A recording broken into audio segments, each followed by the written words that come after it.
Welcome to the Employer Content Club and our Co-Create series. This is a place where myself and my co-host, Chris Harwood, have lots of conversations and try and give you tips and lots of advice on how to build authentic content with your employees.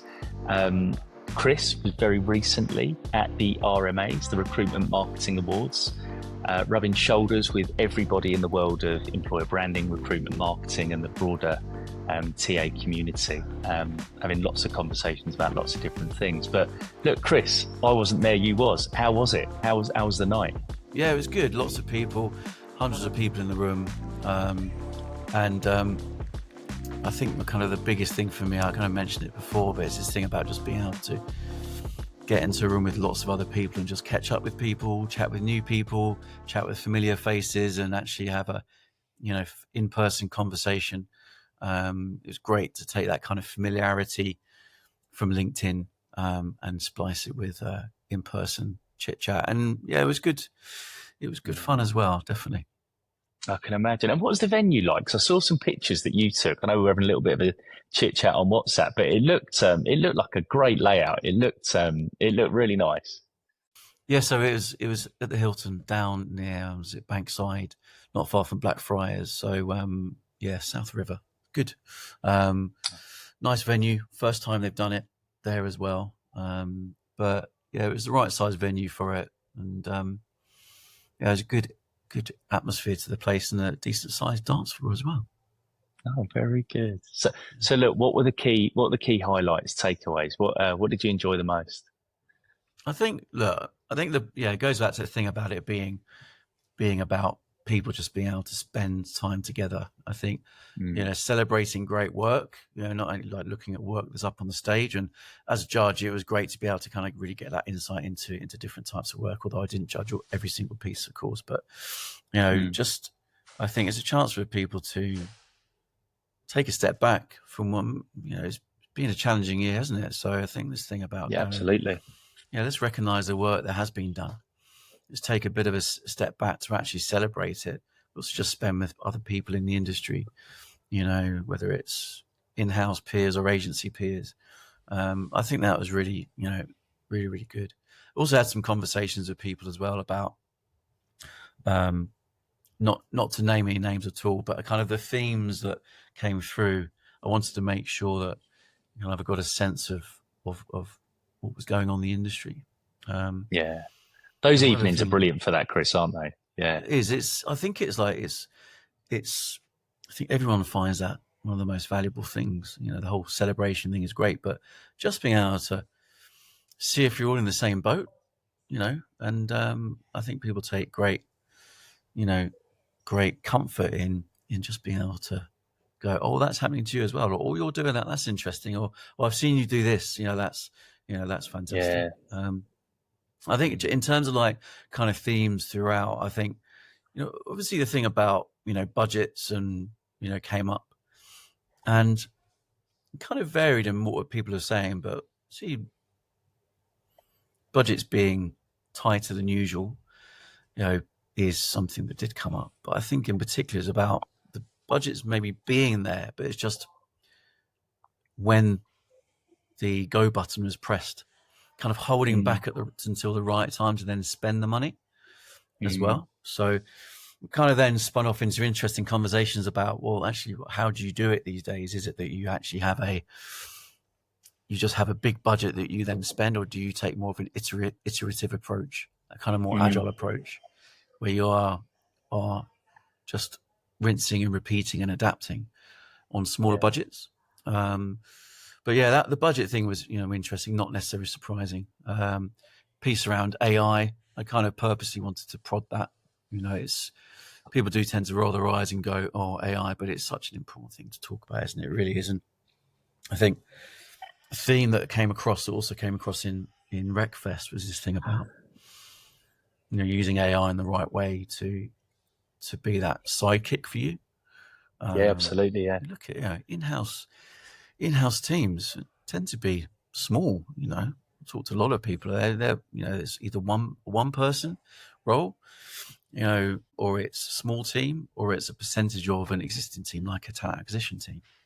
Yeah, and I think that point around budgets, it feeds into the AI conversation perfectly, Yeah. because I think there's so much uncertainty about the impact AI will have in every single kind of facet of recruitment marketing and employer branding and the broader TA spectrum, Mm. that it's actually really difficult to, for internal, teams and leaders to probably write big checks for projects Mm. and tech, because they're kind of waiting to kind of see how this kind of thing distills and what actually starts coming out the bottom. Because I think Yeah. so much of it's in the middle of the funnel at the moment, and no one really knows if it's going to go left, right, or wherever else. So True. I think they're kind of important points that kind of feed into one another, aren't they? But one of the things that I liked, I must say, about seeing the categories and the shortlist at the RMAs was the budgets under X amount. Mm. There are some big rewards in place for people that can do more with less, and Mm. I love that those categories are being widely celebrated. Yeah, so the 15K, what is it? It was up to 15K for video. That was a really interesting category that I was keeping an eye on. And the organisation that won it was Gloucestershire Hospitals NHS Foundation Trust. Mm. Like 90-second. The example I found is a 90-second video, and they were showing it on repeat on the screen as we were kind of having our dinner, amongst other work. And it was beautiful. It was very much, patients were there. You had nurses there, midwives there, and it was very, very natural. It looked like actually I've done a good job doing it within 15K. Mm-hmm. And it's just a very natural kind of day in the life type, video, which is very much pulling on the heartstrings, very much showing kind of being in there in a maternity unit. And there was a nice poem that was being read as well, which is just about the job, about the impact that the organisation has and the lives it touches. So that was really nice, very nice emotive piece. So it's not surprising that it won, and it got some good results in terms of reach and engagement as well. Yeah, that's good to hear. And I think it amplifies the importance, doesn't it, of trying to inject some emotion into attraction, talent attraction generally, trying to make people feel something in the process. And it's nice to see examples like that getting in the spotlight. So, and it's also kind of I think what is nice that it was wrapped around something as well, which you can tell kind of directed the whole production, which is A New Life Starts Today. Okay. So literally given them maternity, literally and symbolically, A New Life Starts Today. So yeah, it's really nice piece of work. It's nice to see that kind of work can be done, because that could have, I think if you look at something like the NHS England campaign they did, I think it was just before COVID, good few years ago now. I think it's still on their website, did something similar, but it looked like the production was a lot more expensive than that. So it's really nice to see they did it for that kind of budget. Yeah, good stuff. And any other categories that really kind of stood out for you? So let's see. I think so. For me, we've got another one here, which is employer brand. Okay. So with Currys, so it's a really nice piece where they've been doing some very cool stuff. Yeah. Well, yeah. I mean, the consumer piece, is great. You've got you've got some really funny, ads out there that are not just being made for TV and just ads. They're being made for TikTok. They're made for social. They're very funny, but also do get across the brand very quickly and also what they're selling. So so what Currys had done with this is they'd got this people from called Welcome to Amazing. Okay. It's kind of grounded in these, like, let's say, 100+ colleague voices. So obviously research is a big part of this EBP development. But what particularly stood out for me, and I think what stood out for me when it comes to what we're talking about in Employer Content Club and what we're covering off in the series, which is this thing about co-creation and building authentic employee content with employees, is they created this TikTok channel and loads of videos of their staff getting involved in all sorts of kind of mini versions of what you see on TV. So the idea being that you're encouraging staff members from all over the country, I'd imagine, all over the UK to jump on this bandwagon, do it through TikTok. So you've got a centralized platform, and then there's just this cadence of content that of a similar ilk. Is that the exactly? I really like exactly. that. Yeah. There's a Life at Curry's TikTok account, and so it's great to see, because obviously they take some coordination with these people to get involved, but it did cover off, it rode on trends happening on TikTok, but also the kind of office workplace banter as well. It touched on that. It leaned on obviously technology as well, and tapping into funnies and insights about technology. But their people were very, very much at the heart of it all, And I was talking to someone recently who was at World Employer Branding Day, and he was saying that,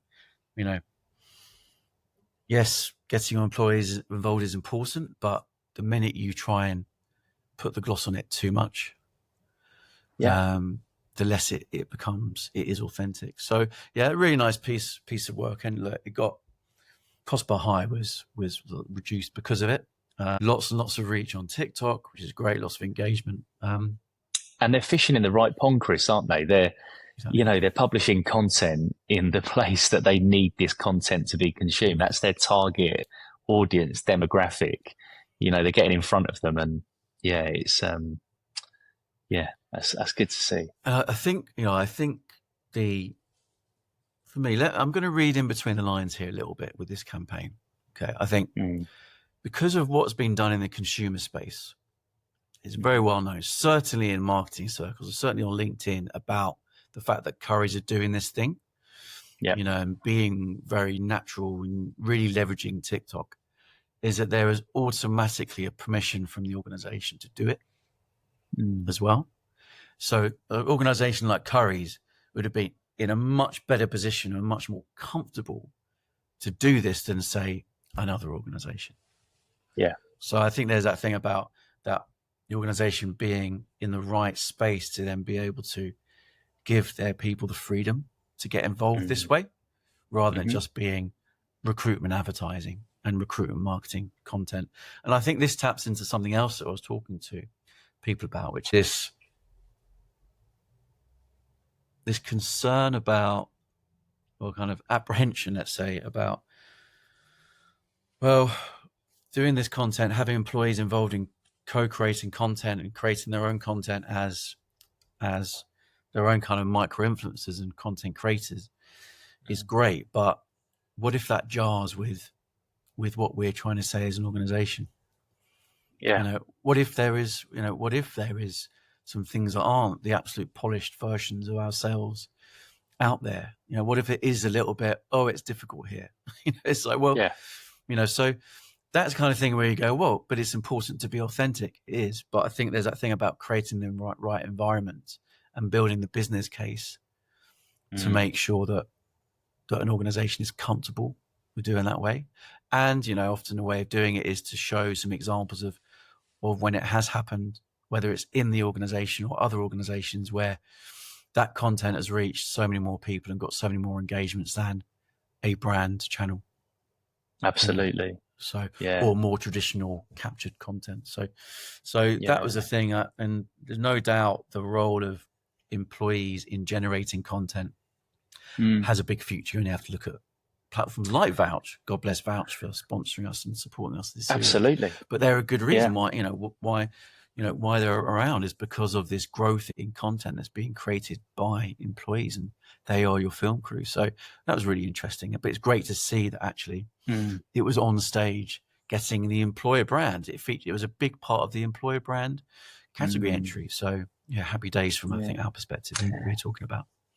Absolutely. And I just think if organizations like Currys can do this, they're B2C, they're broadly known, they're in the public eye an awful lot, they're still prepared to put themselves, they're they're putting their necks on the block to a degree because, like you say, there's, from a risk perspective, yeah, there is a bit of risk. You haven't got complete control of this thing. But I think if an organization like Currys, B2C, you're in the spotlight to so many more people than many kind of, particularly kind of B2B kind of brands that are often behind the curtain.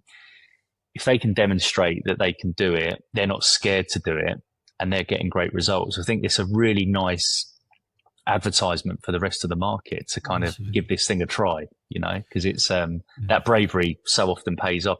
And I think you can still wrap a layer of due diligence around this stuff. So even if you do think it's risky, especially in the early days of a campaign like that, you can still make sure that everything that gets posted and it's got that particular hashtag or whatever, sense check it, make sure it's kind of okay. But I don't know. I think that the guard can quickly kind of come down when you realise that actually our world hasn't fallen apart and this thing's been running for 2 or 3 weeks and we're getting some amazing results.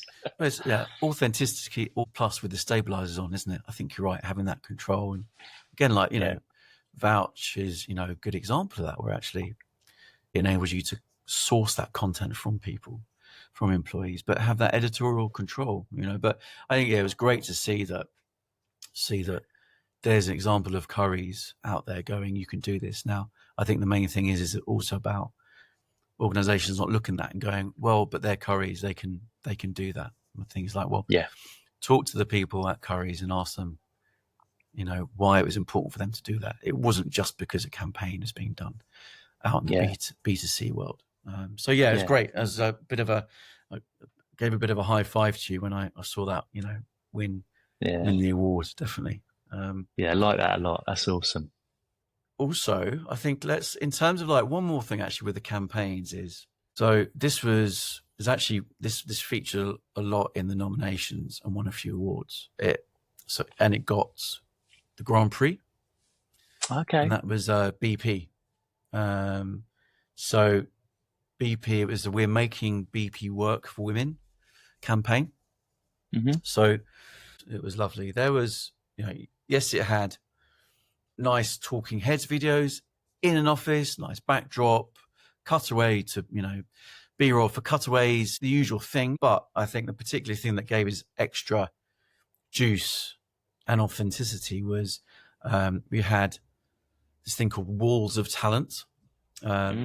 So you had, in fact, I'm just going to play it just to remind. That's it. So in India, in the streets of India, you've got these walls with an artist painting a mural, and there's a few of these videos of these artists drawing, and it's called An Artful Tribute to Women Who Inspire Us Every Day. So, and they're drawing something that represents that inspiration, and they're talking about families, they're talking about grandparents, they're talking about mothers, they're talking about all these things that are about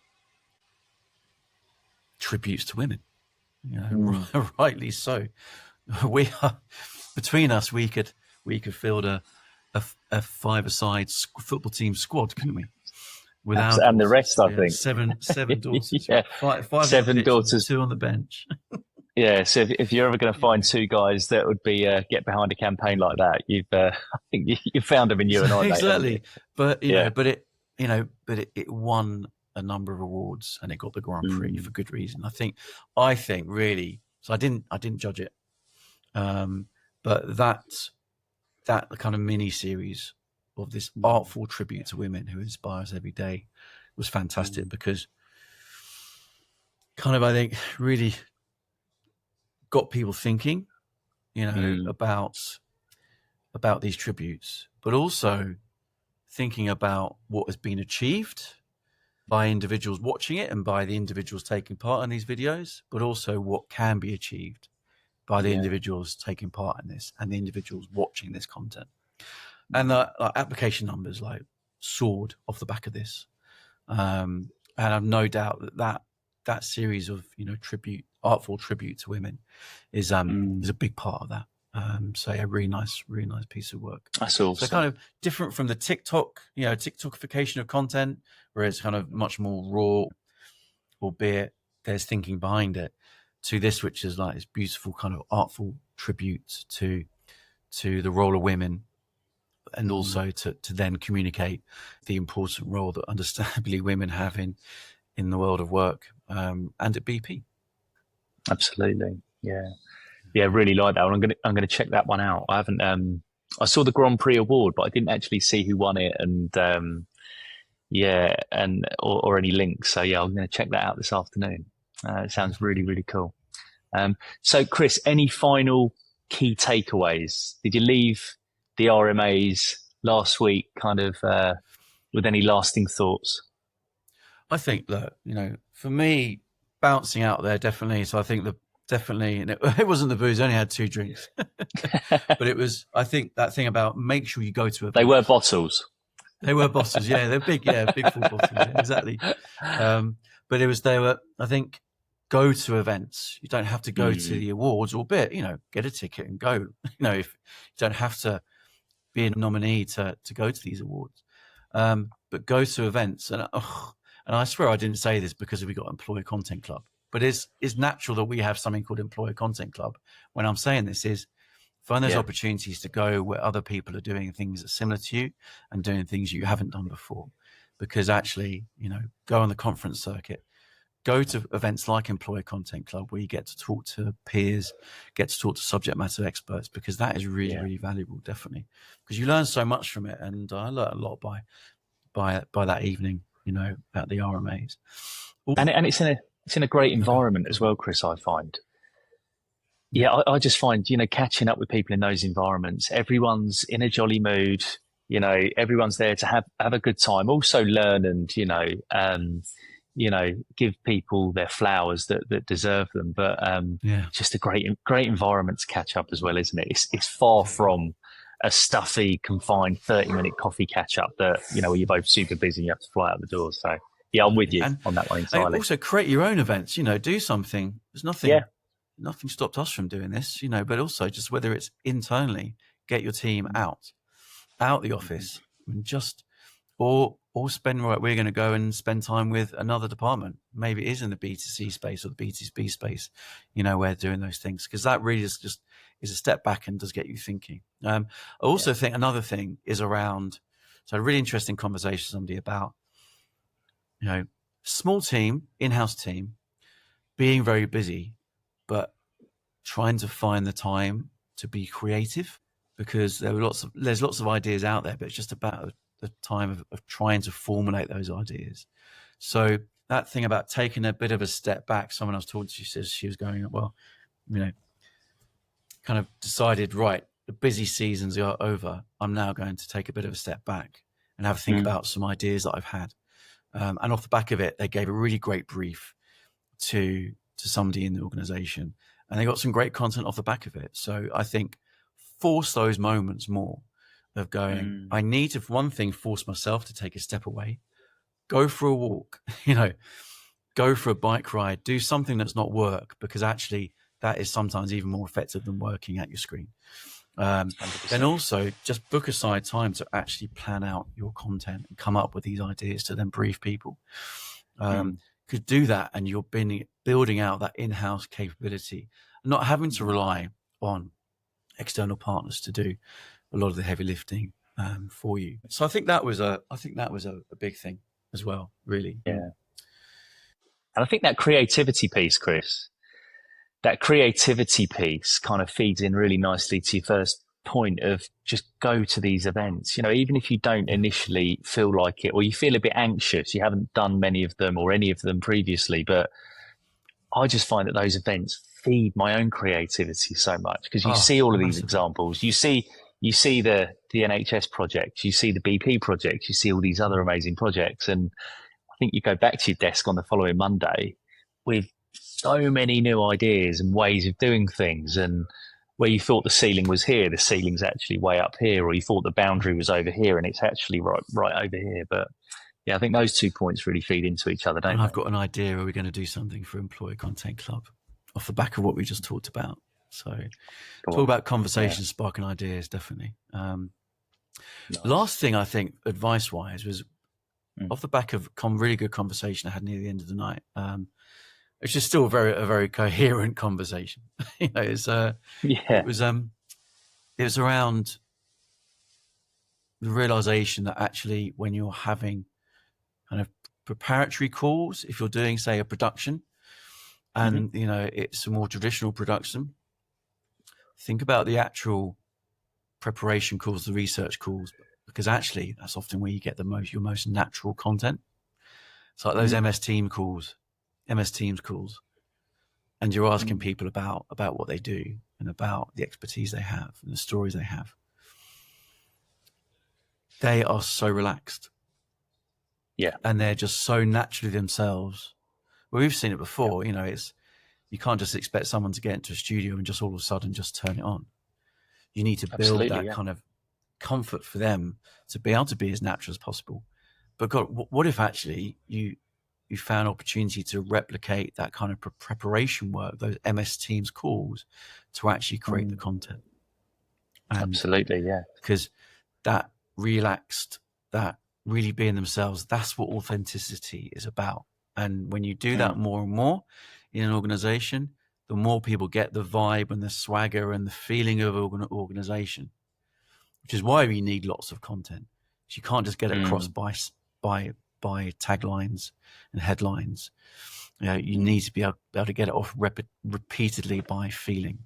And so tap into the kind of MS Team calls type scenarios and go, how could this actually be content? Because that's where people are most authentic. Well, you and I found that as well on the shoots that we've kind of been on together, haven't we? Like the conversations where I think we've got the most gold are the ones where, right, don't worry about the camera. We're not, don't need to worry about this. Let's just have a conversation for a minute before we go back to the questions. Talk to us about this, or talk to us about when you did this, or, it's those conversations, isn't it? Where people's guard goes down immediately and actually engage in a normal chat without even thinking about production kit and cameras. Exactly. That you get your best stuff. So yeah, I'm with you there very much. Yeah. That's it, mate. We've covered a lot of ground, but I think, ultimately, there's a great second episode for our Co-Create series. We've got more stuff coming up. Looking forward to we're having conversations with a couple of organizations that are creating or doing co-created campaigns with their employees. Yes. So looking forward to those and getting those conversations out for sure. And also we've got an episode where we're going to be meeting up with people in person. We're taking our own advice here. Meeting up with people in person, having a nice little lunch, and gathering thoughts together on that, and looking forward to kind of, reviewing those thoughts with people.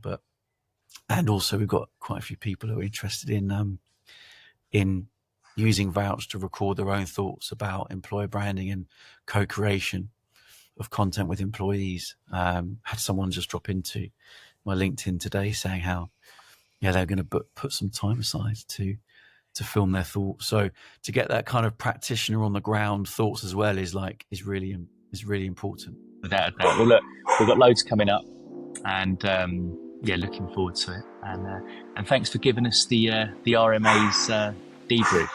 I was gutted I couldn't make it, but I'll be there next year, and I feel like I kind of was there after hearing about it all from you, mate. So thank you. Well, that's what we're going to do, is like really have these kind of conversations, go to these kind of places, so that people don't always have to do that. So if we can be kind of the next best thing, then fantastic.